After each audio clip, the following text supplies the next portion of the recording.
Hi guys, it's Mrs. Gary. I hope you guys are doing okay. Make sure you guys stay healthy and get some exercise and don't stay in front of your computers all day. But I do want to go over with you about information about DNA replication since I'm not able to be there with you. So we're going to discuss it, why it's important, what it is, and how it works. So here we go. All right, so if you remember during the cell cycle, during the S phase, which is this red arrow right here, that's when the DNA must be replicated. We have to replicate our DNA so we can duplicate the amount of chromosomes we need so that when the cell finally divides either in mitosis or meiosis, the cells end up with the correct number of chromosomes. So how does DNA replicate? Well, first of all, we call it semi-conservative replication. The word semi means part and conservative means to save. And you all know what replicate means. It's to make a copy of it. So basically, when we talk about semi-conservative replication, DNA is split in half. So basically what happens is that double helix that we've talked about, the shape of DNA, is basically unwound and split in half. And we use half of the old strand and half is going to be a new strand. And when we do this, we say that these, when these get joined, they're called anti-parallel. And as you can see in these green arrows here, when we say anti-parallel, that means that the new strands are actually made in the opposite direction of each other. So you can see in this half of the helix on the left, the arrow is going in one direction, and the arrow on the right, the arrow is going in the other direction, or the opposite. And you don't really need to know too much about that unless you take AP Bio for the reason for that, but you might hear about it in the video that you watch a little bit later, but I don't expect you to remember that. So why does DNA replicate? Basically, we've already talked about this too. It ensures that each daughter cell, those are the new cells that have been made either through mitosis or meiosis, have their own copy of DNA after cell division.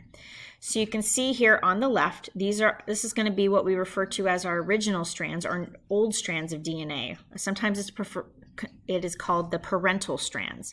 So we have our base pairs. Here's our DNA sugar phosphate backbone on either side, and you can see that our A's and our T's go together and our C's and our G's go together. Well, what ends up happening is that these two strands end up splitting apart and new nucleotides come in and they match up with their bases. So you can see here that where my arrow is, that the C nucleotide base or nitrogenous base is going to match up with the G, and the A is going to match up with the T, etc. And on this side we have G and C, T and A, and C and G. And then when it's all said and done, what we should have is two exact copies. We should have on the left, remember that our blue strand is our original DNA, and the red strand is our new DNA that came in and formed. And if you look at these two strands of DNA, they should be identical to this original one on the left. But keep in mind that the blue is what we refer to as maybe our template strand. It's kind of our guide as to how we're going to make the new DNA. And then we have our new strand, which is the red on each of these. But again, the whole purpose of this is to make two exact copies. And this happens in all of your DNA, in all of your chromosomes, in every cell in your body before cell division happens. So let's talk about the steps of replication. DNA first has to be unzipped. If you remember that DNA is that double helix, that twisted ladder that we referred to in class.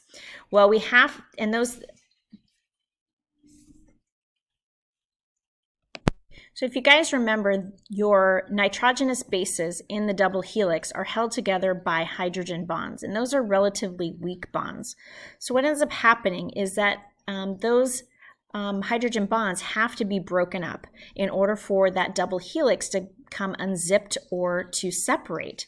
And so the enzyme that is responsible for that is called helicase. The reason we know it is an enzyme is because it ends in the letters ASE.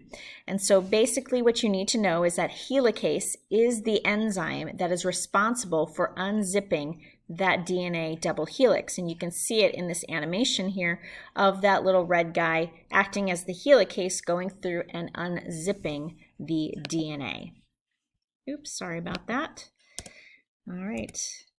Then what has to happen is we have another enzyme called DNA polymerase, and that is going to be this red donut looking shape here. And that is another enzyme. We know that because it ends in ASE. And this is an enzyme that's going to attach to DNA and begin building the new strand by adding the complementary nucleotides. So as you can see here, our blue strand is our original or parent strand of DNA. And then each one of these little pieces here, of these red pieces, is a base, a nucleotide base that is complementary to that one on the blue strand. And what DNA polymerase does is it basically adds all of those new nucleotides together, these little red guys here. We're going to add them and attach them all together so that it forms a complementary strand. And when it's all said and done, we're going to have two new identical strands of DNA. And so it's going to happen on one side of the DNA, and then it's going to happen on the other side, but in the opposite direction. So you can kind of see these arrows. It shows what direction the DNA is being formed at.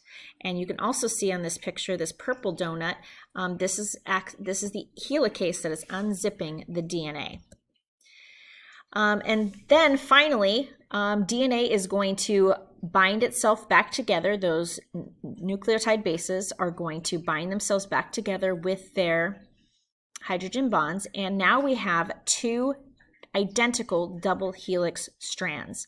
And you can see here that now we have two exact copies. And this happens again with every piece of DNA in your cells and every chromosome in your cells before mitosis or meiosis. It happens during the S phase in interphase.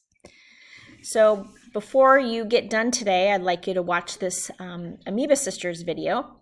It might have a couple new words in it that I didn't talk about in this video, and I'm not requiring that you be responsible for those.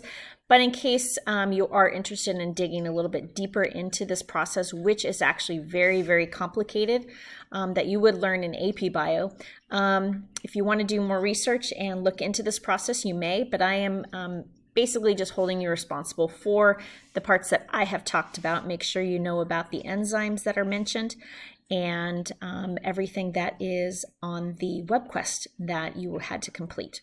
I'll be back later with another video that's going to talk you through how to do the DNA replication activity with your DNA model that you started last week.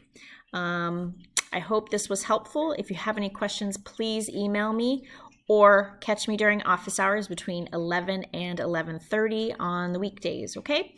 I hope you guys are all doing great. Please, please, please ask questions if you need help, and I can give you some more resources if you need it, okay?